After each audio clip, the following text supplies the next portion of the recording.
عزیزان ئەم کتێبم بەدەستەوەی بە ناوی ڕئیسپیری ئەو کوردەی ئەمریکای دۆزیەوە. جا ئەم کتێبە بەرهەمی 3 ساڵ لێکۆڵینەوەی لەلایەن نووسەر محەممەد علی سلمان لێکۆڵەر و نووسەر کەم کتێبەی کۆکردوتەوە، ینی کۆمەڵک بابەتی مێژووی زۆر گرنگی تێدا باس دەکات. لەوانە تەنانەت سەردەمی فتوحات لە سەردەمی عومەری کوڕی خەتابدا کە چۆتە ئەمریکا و چەندین بابەتی تری مێژووی من حەزەکەم لە زاری نووسەرەوە زیاتر ئەم کتێبە بناسیم زین ئەو لێکۆڵینەوانە چین کە تێدایە تەنانەت کۆمەڵک نەخشەی هێناوە لەگەڵ خۆیدا، ئەو نەخشەی کە لەلایەن ڕئیسپیریەوە دروستکراوە لە کاتێکدا کە زۆر سەخت بووە ئەم جۆرە نەخشە دروست بکرێ و هیچ ئاسانکاریەک نەبووە. بۆیە تاوکو ئێستاش جێ سەرسوورمانە هەندێک شوێن هەیە لەو نەخشانەدا هەیە تا ئێستاش نەدۆزراوەتەوە بۆ پێی کە سەردەمەکان جیاواز بوون. زیاتر باسیێن بابەتە دەکەین بە میوانداری بەڕێز محەممەد علی سلمان نووسەر و دەرهێنەر کە لەم تەوەرە لەگەڵمانە. کاک محەممەد بەخێر بێ. لە سۆرانیشەوە هاتوون، سپاس بۆ ئامادەبوونتان. باسێک لەم لێکۆڵینەوە بکەی بۆچی لە دووتوێ کتێبەکە کۆکراوەتەوە کەی ئەم بیرۆکەی دەستی پێکرد؟ ڕاست. بسم الله الرحمن الرحيم. اللهم أرنا الحق حقا وارزقنا اتباعه وأرنا الباطل باطلا وارزقنا اجتنابه. من بو حديثة في كابيان صلى الله عليه وسلم فرميتي دستي بيكم چونکە ئێمە بەڕاستی ڕئیسپیری ڕاستی پێشان داوین. دەرگاکانی مێژووی بۆ کردنێتەوە ئەوەی چاواشەکراوە لە مێژووە بە شێوازێکی زۆر ڕوون و ئاشکرا نیشانی داوین، پێی ناساندوین کە ئەمریکا چییە. ئێمە زۆر جار لە خوێندنگاکانمان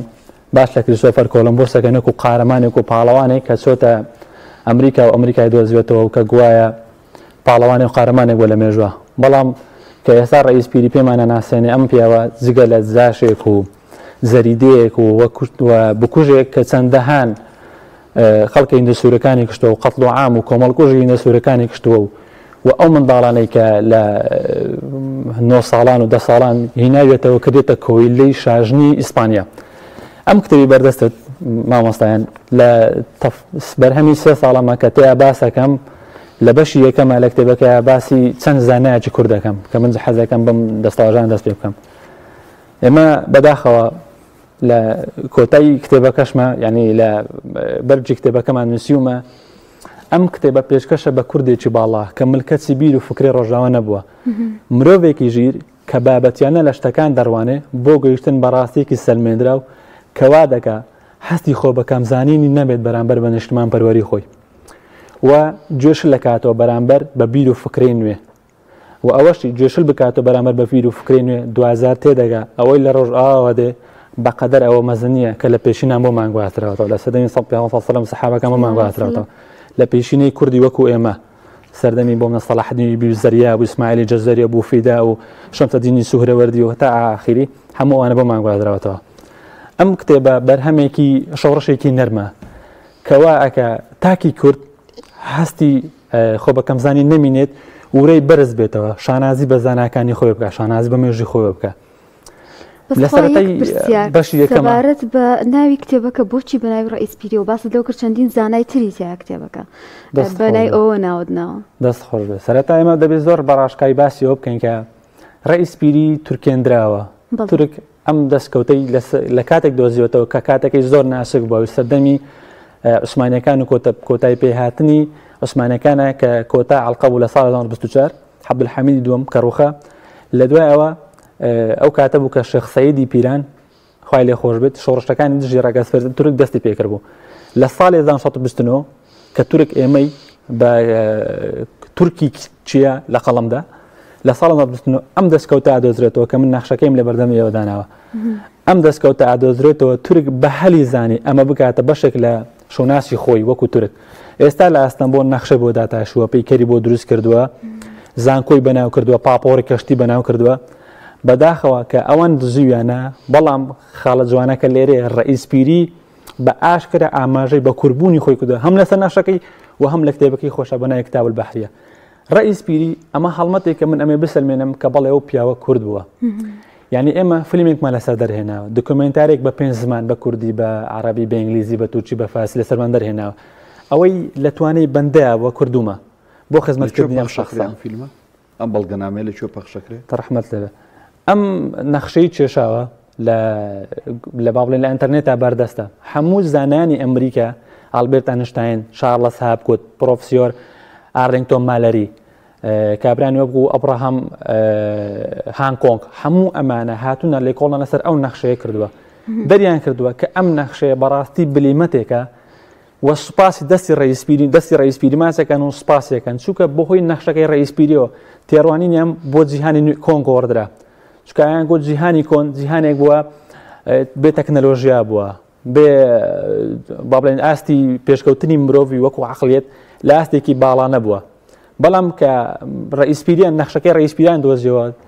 بیلیان لەوە ئاکردەوە هەتا تەنانەت تۆفانەکەی نوح چەند جوان ڕووی داوە يعني هاتون بالبشتي حادثانا كان كخواي وقربنا صورة فجر فلن صار الرحيم والفجر ولا العشر والشفع والوتر والليل إذا يسر هل في ذلك قسم لذي حجر ألم ترى كيف فعل ربك بعاد إرم ذات العماد التي لم يخلق مثلها في البلاد يعني خواي متعال لو كاتبوا من باسك على أمانة شارستانتي كان أبو ونيتانا ولداتو شان ناتان به يعني كباسي لقوم عاد وثمود على شارستانتي كان زور راخبوه يعني اما بلغي لسر تكنولوجيا يكون بلام زانایان زانایان استا اما رتا كردوا كان نقشي رئيس بيدان دوزيو بفعلي اما بو سلمندرا او بلغفلوي باسط كلس چن زنجيريكا لچو پخشكري پخش كراوه يا لچو پخشكري بله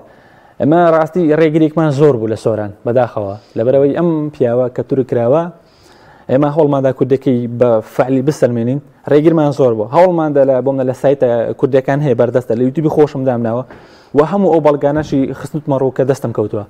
يعني تو تصور كمنو نقشه زور بزحمه دستم كوت حتى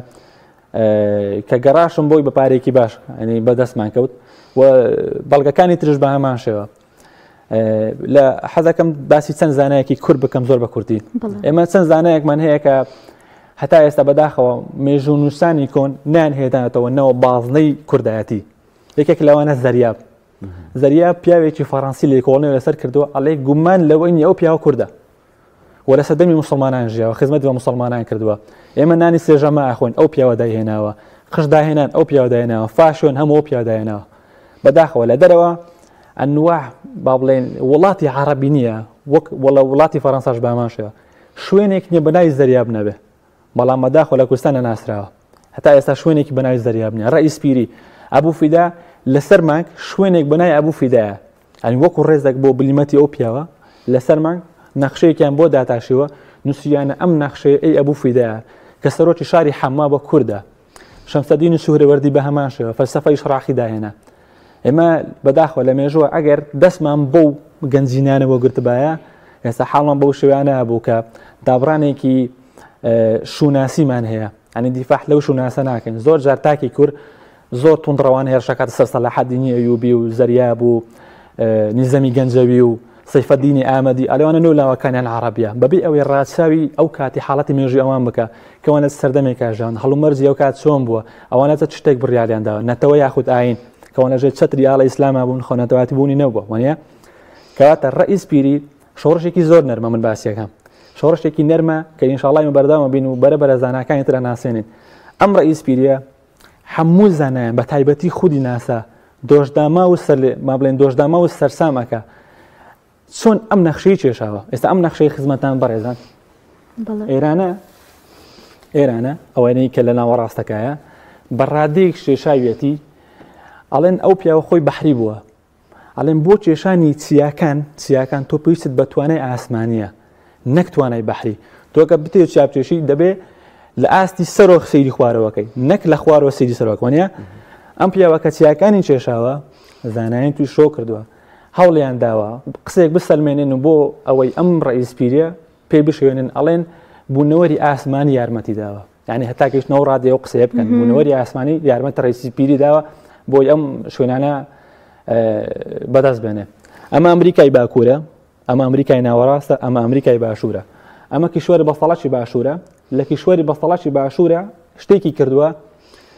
تەنانەت ئالبێرت ئەینشتاین بۆ هەموو بلیمەتەی خۆیوە سەرسامەکە چی کردووە چەند هەورێکی بریقەداری لەوێ کێشاوە لە نزیک لەسەروی کیشوەری بەسەڵەکی باشوورە دەڵێ ئەم هەورانە لە کاتژمێرێکە 70 کیلۆمەتر ئەڕۆن لە کاتژمێرێکە 70 کیلۆمەتر خێرای ئەم هەورانەیە نزانن ئەڵێن کاکە تا ئێستا ئەو کاتیجا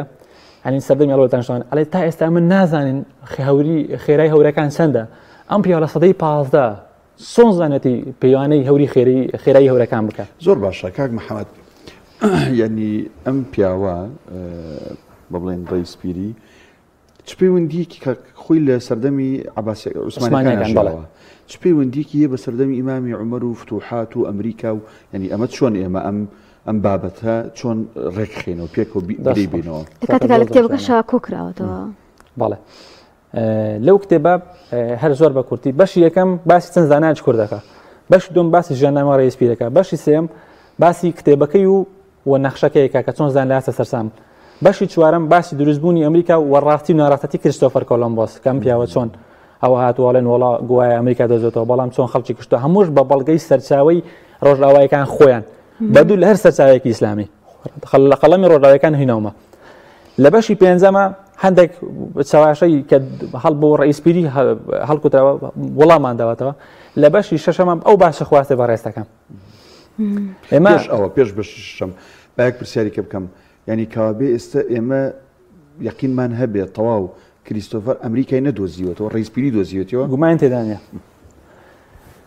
دوو سێ سەرچاوە هەیە کە دەڵێ ڕئیسپیری ئەمریکای دۆزیوەتەوە. سەرچاوی یەکەم پیاوێکی پێویست ناکەسان کە ئەو سەرچاوە کە زۆر گرنگە پیاوێکی میسری کتێبەکەی ڕئیسپی وەرجێدرا بنای کتاب البەحریە هەتا حەسەب تا ئێستا دەستم نەکەوتە بەداخەوە چکە زۆر هەوڵەمدا بە دەست نەکەوت یانەوە دەستی بەسەرداگیراوە یان بە شازێک بە شازەکان شوێنراوە. ناوی محەممەد عەربیە مێژنووسێکی مسریە ئەلێ ڕئیسپیری کە چۆتە ئەمریکا ناوی خۆی بۆ داناوە نووسیتی ئەنتیلیە ئەلێ ئەم دەستەواژە لە ساڵی 1965 بەکار هاتووە 27 ساڵ بەر لەوەی کریستۆفەر کۆلۆمبۆس ئەمریکا بدۆتەوە ئەو ڕئیسپیرە ناوینەوە دۆزیوەتەوە. ئەمە بۆچوونی مێژنووسێکی مسریە. بەس یەک پرسیار شێوازی کێشانی نەخشەکە و مێژووی ئەم نەخشەیە بۆ کێ گەڕێتەوە مادەم هەر باسمان لێو کردووە. ڕئیسپیری ئەمە تاوان نەخشەی هەموو جیهان بوو ئێستا ئەو نەخشەی لە بەردەستی من تۆ یەک لە سەرسەی نەخشەکەیە یعنی نەخشەی هەموو جیهان بووە سیاست مەدارەکان هەتا ئەدۆڵف هیتلەری نازی ئەم نەخشەی دڕاندووە بەشێکی بۆ خۆی بردووە چکە یەکەم ئەڵمانەکان ئەم نەخشەیە دۆزنەوە. لە ساڵی 1965 بەپێی هەندێک بەڵگە لە دایک بووە کەچی ئەمە شخصێکە بەداخەوە تا ئێستا نە لە دایک بوونی دیارە نەبن نەکەشی دیارە بەڵام کار دەستکەوتەکانی دیارن. ئەم پیاوە لە ساڵی 1965 لە دایک بووە دوای دەست بەکارە بە وەکو دەریاوانێکی بەحری لە ساڵی 1970 دەست ئەکا بە دروستکردنی نەخشە 1970 36 ساڵ بۆ نەخشەوە بێ لە ساڵی 1930 تەواویەکە یعنی ئەم نەخشەی بەردەمان لێ ڕئیسپی لە کۆتایە تۆماری کردووە نووسیتی هەتا بە کوردیش تۆماری کردووە هەندێکەڵێن کوردی کلاسیک هەندێکەڵێن کوردی لۆڕە ئەم لە کۆتای نووسێتی خەریتە بە تای کوردی نووسە خەریتە بە تای عەرەبی نووستی خەریتە هەر بە کوردی خوێنن خەریتە الفەقیر فەقیر پیاوە هەژارەکە خۆی بەس خاکی زانووە دیارێکە کوردایەتی بوونێکی تێدا بووە پیری سێ نقطەی کردە بۆ پیری ئەمە زۆر داڵێن زمانی کوردی لاتینی بە ئەمە بەڵگەیەکە کە زمانی کوردی بە ئەلفوبێ عەرەبی نووسراوە ئەو کات پیری حازی مەحیەدین برازی عاشرەتی خۆنووسیوە کە خەڵکی برازیە ئەڵێ لە ساڵی 1990 لە مانگی محەڕەمە ئەمەم تەواو کرد 1990 لێکدەوە بە مانگی محەڕەم ئەبێتە 1930 زاینی یعنی 36 ساڵ بەو نەخشەوە بەس ئەو نووسینانە چیە لەسەرەتی ینی بێت گەلەوەی کە باست کرد ئەو نووسینانی کە لەسەرەتی هەستەکەم هەنێ و نووسینی وردی تایە چی تێدا بێت نووسینی ورد ئەمە ئیسپاتی ئەوەکە کە خۆی ئەم شوێنە نەگەڕاوە زۆر زار ڕئیسپیری ینی زانانی ڕۆژاوە بەداخەوە ئێستا من زۆر حەزەکەم ئەم پیاوە بە جوانترین شێوە بناسیێنم باوەڕکە من هاتووم لەسەر پێی خۆم وەستاوم ڕەتی ئەوروپا و ڕۆژاوەکانە دەمەوە چکە ئەوان زۆر هەوڵێندا ئەم کەسایەتێ بشێنن ئەڵێن ڕئیسپیری خۆی نەچۆتە ئەمریکا نەخشەی دەستکەوتون ئینجا چێشاوێتی بەڵام بەداخەوە ئەگەر لە نەخشەکە وەربیتەوە خۆی ڕئیسپیری شتێکە نووسێ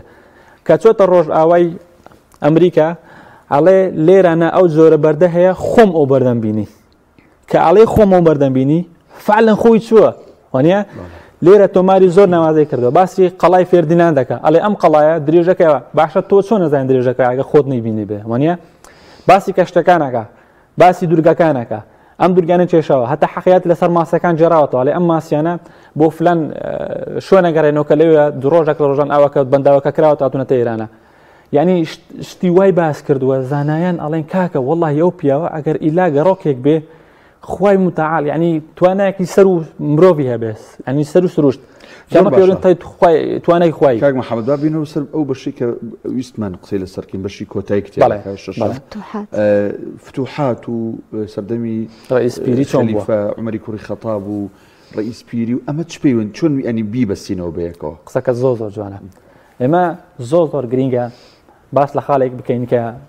کاتێک مەغۆڵ دێت بەناو ئەوەی کە کتێبەکانی موسڵمانان ئەسۆتێنێ و دوایە بەش کە شۆڕشی هێرشی خاز دروشمەکان دێن قوستەنتینە داگیرەکەن ئەو بۆمان دەرەکەوێ هەزاران کتێبێ باسییان لە ئەمریکا کردووە نەماون لە سەردەمی عومەری کوڕی خەتاب پیاوێک هەیە بەنای ئیمام شعبی لەم سەردەمەدا کە سەردەمەکەی زۆر دوورە وانە لە سەردەمی عومەری کوڕی خەتاب دێت ئیمام شعبی هەموو وەزانی خەڵکی کوفە بووە لێ لە بەردەم ئیمامی عومەرەدا ئەنیشەیە قسەیەکەکە ئەڵێ ئەی ئیمام بەندەکانی خوا لەو پەڕی ئەندەلوسن ئێمە چەند دوورین بۆ ئەندەلوس ئەوانش ئەوەندە دوورن لێمانەوە باسییانەکە ئەڵێ ئەم خەڵکانی ئەوێ بە ڕۆبی و زێر لەوێ زۆرە ئەلێ جلوبەرجیان بە گەڵای داردا ئاپۆشن هەمویان ئەزانن ئەو وەسفەی کە ئیمام شعبی ئەیکا خەڵکی ڕەسەنی ئەمریکەکانە کە ئێمە ئەوڕۆ بەدەستەواژەیە کا پێ لە هیندە سوورەکان کەس دەسەواژەکەش غەڵەتە خێلی ڕەسەنی ئەمریکەکانن کە خێری ناڤاچی نووجی چیرۆکی ئەو جۆرە خێلانە بوون ئەم پیاوە باسی ئەمریکامان بووە کە لە سەدەمی کوڕی عومەری کوڕی خەتاب کە هیچ کەس پێش ئەو باسی ئەمریکای نەکردووە ئەمە بەڵگەیەکی تر ئەڵێ ئێمە چەند دوورین لە کوفە ئەوانیش ئەوەندە دوورن لێمان ئەم قسەی زۆر بەقوەتە ئیمامی شعبی لە کوفە بووە کوفە بپێوە بۆ ئەندەلوس بپێوە بۆ ئەمریکا هەماشتە سبحان الله ئەم کابرا چۆن زانێتی کەس نازانێ لە دوای ئەو پیاوی کتر بنای الحشاش ابن مسعود لە هروج الذهب ولا أعلم ناكي بوشوية بالإنجليزي بيقولون the middle of the gold ئەڵێ باسی کەسایەتەکە کە دەست چۆتە ڕێگەی مشۆوەر بۆ ئەمریکا سەردەمێکی تر باسی مەنساو بەکری دووەمەکرێ مەنساو بەکری دووەم پیاوێک بووە لە ئەفریقیاشەوان ڕئیسپیری وێنەکەی کێشاوە لە مالی لە ئیمپراتۆرەتی مالی کۆسەکە بۆ ئەمریکا کەسێکی تر لە سەردەمی محەممەد ئیدریسی دووبارە ئەم کۆچەکە بۆ ئەمریکا ئەمە هەموو بۆتەوانە بۆ ڕئیسپیری ئێمە تێگەیشتون چۆن حەدیث بە ڕیوایەت پێمان گۆشتە بە شێوازی سلسلە زنجیرەی ڕیوایەت پێمان گۆشتە لە فلانی کوڕی فلان لە فلانی کوڕی فلان ئەو هاش ڕئیسپیری لە فلان و لەو فلان و لەو فلانەوە کیشوەری ئەمریکای بەرژێ کەوتووە وتێتی لەو پەڕی ئەندەلوس شتێک هەیە چکە ئێمە کە باسی کەشتەکەین کەشتی ئەگەرێتەوە بۆ تۆفانەکەی نوح بۆ سەردەمی موسا زانان گومانەکەن چۆن کەشتیەوە بووی چۆن نەبووە لەو کاتەوە کەشتی زۆر پاپۆری پێشکەوتوتر هەبووە سەوڵ لێدانی پێشکەوتوتر هەبووە لەوەی ئەوان پێ بچنە ئەمریکا کە سلسلەی ڕیوایەت گەیشتۆتە بە ڕئیسپیری ئەو تۆماریەکە بە دۆزەرەوەی ئەمریکا دۆزەرەوە من پێناسەی دۆزەرەوە ئەەکەم وەکو ئەو کتێبە لەسەر ئەو فەلسەفە دامەزراوە ئێمە زۆر گرینگە ئەم مستەڵاحاتانە ئەم دەستەواژانە بە مۆدێرن بناسێنن بە تاچی کورد بناسێنن دۆزەرەوە بە کەسێک ناوترێ بچی بۆ شوێنێک پێی پێنە باوە شوێنە شوێ نەخشەی بۆ نەتاشێ لە ناسینی خەڵکەکەیانەی پێکە نەزانێ ئەو شوێنە چی لێیە نەزانێ خەڵکەکەی باردۆخیان چۆنە سبحان الله ڕئیسپیر هەموومانێتەوە کاک محەممەد وەڵا یەک خولەکمان ماوە بزانم هۆنیا خان بام یەک پرسیار بکەم باس لە ڕێگریەکان کردتر لە سۆران ڕێگریمانە بوو لەسەر ڕێگریەکان چی بوون چێ بوون ناوخۆی ینی بۆ ڕێگری لەسەر پیاوێکی ئەوە کوردیانی وڵی وەڵامەکەت زۆر ڕوونە ینی تۆ کە کەسێکە دۆزیتەوە تورک تورکاندویەتی لەولاش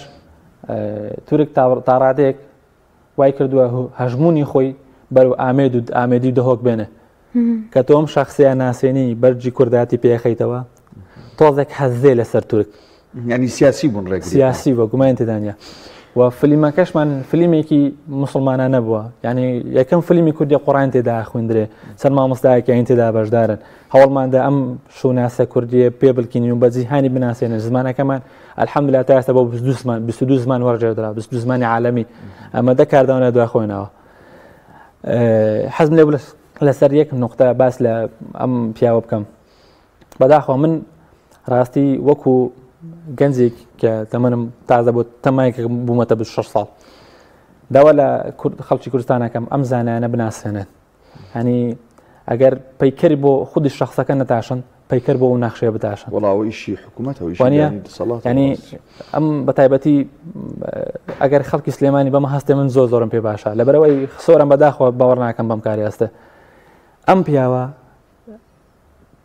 کارێکی وای کردووە کە زانیان لە ئاسیا دەستەوەسانن هەر نەکەمە بۆ منەت برایەک ئەوێت بۆ منە سوپەرمارکێتێک بکاتەوە کەسێکی تر ئەوێت دوکانێک دامە کافەیەک شوێنێکە ئەمانەی بەو ناوانەوە بێ بە نای زەریا بە نای ڕئیسپیری بۆ ئەوەی منداڵێک کە دێت تازە با بڵێن تازە پێیەکە ئەم ناوە خوێنێتەوە لە زیاتی ناوێکی ڕۆژ ئاوایی ببیستێ ناوێکی مسلمانە نابیستێ ناوێکی کوردان نابیستێ شون ئەلێ ئەمە چێ ئەچی لەسەر خوێنێتەوە بۆی دەرەکەوی باو باپیرانی چەند گەورەبوون خاوەن عازارە بوون ئێمە ڕاستە تا ئێستا لە ژیانمانە دەوڵەتێکی نەتەوەیمان نەبووە بەڵام بەڕاستی دەوڵەتێکی زانستیمان هەبووە جا من ئەگەر چەند دەقیقەیەک مەزالم دەی باسی هەندێک شوێن پەنجەکەم لە ئەمریکاکەی مسلمانانە واللهی کاتەکەم زۆر تەواو بوو بەڵام یەک خولێکی کەش بۆ ئێمە لە ئەمریکا چەند ویلایەتێکمان هەیە لە مسلمانانەوە ژیرەوە تا ئەڵڵا تەلاهاسی ویلایەتی تەلاهاسی لە تا ئەڵڵا هاسیاتە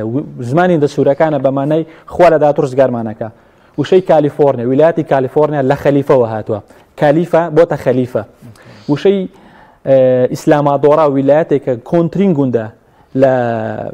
هەوایی دۆزراوەتەوە ناوی ئیسلامادۆڕای باشکرا لە ئەمریکا ئەوە ویلایەتەکە ناوی ئیسلامانی پێوە ئەلبامە لە ئەڵڵا بوومە هاتێ ویلایەتی ئەلبامە ئەڵڵا بوومەوە تەشکۆی خووە ویلایەتی مەحموود هەر مەحموودە لە ئیلوێن مەکە لە ئیندیانە ویلایەتێکمانە ئەن شوێنێکمانایی مەکەیە لە ئەمریکا ویلایەتی مەدینە لە نیویۆرک ئەمانە هەموو بە ئاشکرا شوێن پەنجەی کۆچی مسلمانان دەرەخە وشەی مایۆرمان هەیە مایۆر وشەیەکی ئینگلیزیە واتە سەرۆکی شارەوانی لە ئەمیری عەرەبیەوە هاتووە وشەی شێرفمان هەیە واتە پلەی ئۆفیسی پۆلیس لە شەریفی عەرەبیەوە هاتووە شێرف بۆتە شەریف چەند شتێکی تر سەرساوێک دەرەخە کە بەناوی باری فێڵ ویلایەتێکی کتێبێکی دانا بەناوی ساگە ئەمریکا ئەمە هەمووی کتێبە ئەنێ قسێک من لە گیرفانم هەڵی بەستێنم لەو کتێبە شاڕۆم بکەوێتەوە باری فێڵ چەند ناوی محەممەدی دۆزیوەتەوە لە ئەمریکا لەسەر بەڵ خەڵکوتراوە لە بەردی دۆزیوەتەوە ناوی ئەڵڵان تێدایە درای دۆزیوەتەوە نووسرایلای لە محەممەد ڕەسوڵ لە ئاڵگۆڕی پێکراوە لە کالیفۆرنیا لە ناڤادا لە ئیندیانە لە ساوس داکۆتا ئەمانە بە ئاشکرا دەرەخاکە مسلمانان کە چوونەتەوێ ژن و ژونخوازیان کردووە ئەوانان فێر عەرەبی کردووە هەتا ئێلیزابێلا کە نامەی بۆ ئەمریکا ناردووە نامەکانی بە عەرەبی ئەمە تۆ سوورمانە سوورمی ئەوانە هیندە سوورن بۆ بە عەرەبی نێرێ چکە ئەزانێ ئەوانە عەرەبی ئەزانن بخوێنەوە ئەزانێ ئەوانە مسلمان پێشتر چوون ئەوانی فێر عەرەبی کردووە من لە بۆ برانەیە چەند سەرچاوەکم ناردووە بۆ منە پیتی ئەنی چەند شوێنێک دۆزراوەتەوە قوتابخانەی مسلمانی تێدا بووە ئەنی شوێنێکیان دۆزیوەتەوە شەمەشاکە ئەو هەموو شتە لەسەر بەڵ خەڵکوتراوە ناوی محەممەد ناوی قوتابخانەکان و بەس چەند کتێبێکی تەنها بەس ئاماژەی پێدەم سیلڤاتۆر مایکل ترێنتۆ کتێبێکی بەناوی گەڕان بە دوای ئەمریکاوێن بوو باسی کۆچ مسلمانانەکە بۆ ئەمریکا سەدەمی عومەری کوڕی خەتاب و عوسمانی کوڕی عەفان و ئەوانە لە ئێکۆڵنەیەکت لەسەر بە ناوی تادیۆس مایسن هاریس ئەوانەش ئەمریکینە دراوی دۆزیوەتەوە لە ئەمریکا لە ئێکۆڵنەیەکت بە ناوی لیۆ واینەر کتێبێکی نووسێ بە ناوی دۆزینەوەی ئەمریکا و ئەفریقا و ئەفریقیا باسی کۆچ مسلمانانەکە بۆ ئەمریکا پرۆفسۆر سایرۆس تۆماس ئەوەشی دۆزیوەتەوە کە بابلان کۆتاشت بێ کابینێکی دۆزیوەتەوە لە ئەمریکا لە نیویۆرک کابینێش دۆزیوەتەوە لێکی داوەتەوە هەمان ئەو کابینەیە کە لە عەرەبستانە هەیە یەک شتە هیچ جیاواز نییە زۆر بەڕێز کاک محەممەد عەلی سەلمان نووسەر و دەرێنەر بەڕاستی ئەمە قسە و با بڵێن بابەتی زیاترێوێ ئەمە هەرەوە نەتوانیمان خزمەتە زۆر سپاس بۆ ئامادەبوون سپاس بۆ زانیاریەکانت